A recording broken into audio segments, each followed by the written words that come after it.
ഇപ്പോൾ സാദിഖ് അലി ശിഹാബ് തങ്ങൾ പ്രതികരിക്കുന്നു. പ്രിയങ്ക ഗാന്ധിക്ക് കിട്ടും എന്നുള്ളത് തന്നെയാണ്.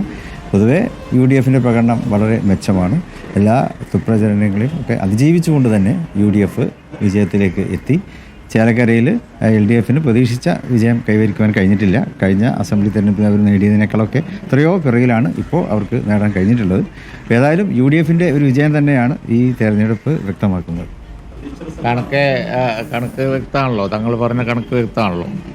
പാലക്കാട് പിന്നെ നല്ല ഭൂരിപക്ഷം കിട്ടും. ഷാഫി കഴിഞ്ഞ പ്രാവശ്യം നമുക്ക് താരതമ്യപ്പെടുത്താൻ നല്ലത് കഴിഞ്ഞ അസംബ്ലി തെരഞ്ഞെടുപ്പാണല്ലോ. കഴിഞ്ഞ അസംബ്ലി തെരഞ്ഞെടുപ്പിൽ ഷാഫിക്ക് കിട്ടിയതിനേക്കാൾ കൂടുതൽ ഇത്തവണ ഷാഫി പ്രസ്റ്റീജിയസ് ആക്കിയ രാഹുലിന് കിട്ടും എന്നുള്ള കാര്യം ഉറപ്പാണ് പാലക്കാട്. അതുപോലെ ചേലക്കര കഴിഞ്ഞ അസംബ്ലി തെരഞ്ഞെടുപ്പിൽ അവർക്ക് 10-38,000 അതിനനുസരിച്ച് വോട്ട് ഭൂരിപക്ഷം ഉണ്ടായിരുന്നു. അതിപ്പോൾ ഇതുവരെയുള്ള കണക്ക് വെച്ച് നോക്കുകയാണെങ്കിൽ വളരെ കുറഞ്ഞിട്ടുണ്ട്, വളരെയധികം കുറഞ്ഞിട്ടുണ്ട്.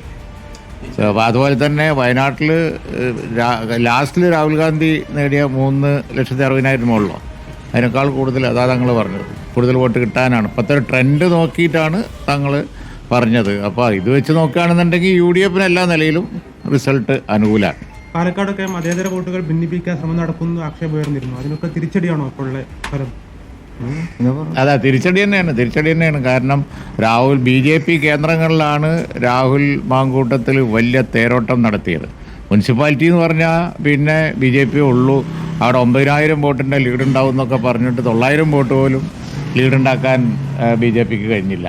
BJPയുടെ വലിയ തകർച്ചയാണ് പാലക്കാട് മുനിസിപ്പാലിറ്റിയിൽ കണ്ടത്. അവിടെ രാഹുൽ മാങ്കൂട്ടത്തിൽ ഒരു വെന്നിക്കൊടി പറത്തി. വളരെ പ്രസ്റ്റീജിയസ് ആയിട്ടുള്ള ഒരു വിക്ടറിയാണത്. അപ്പോൾ അതുകൊണ്ട് തന്നെ UDFന് ഈ റിസൾട്ട് 3 സ്ഥലത്തുള്ള റിസൾട്ട് ഒരു കണക്കിന് UDFന് മെച്ചമാണ്.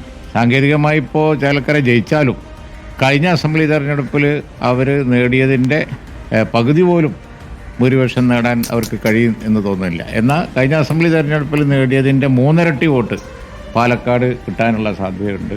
അതേപോലെ വയനാട്ടിലും നല്ല വിജയം ഉണ്ടാകാനുള്ള സാധ്യതയുണ്ട്. കഴിയട്ടെ എന്നിട്ട് ബാക്കി പറയാം.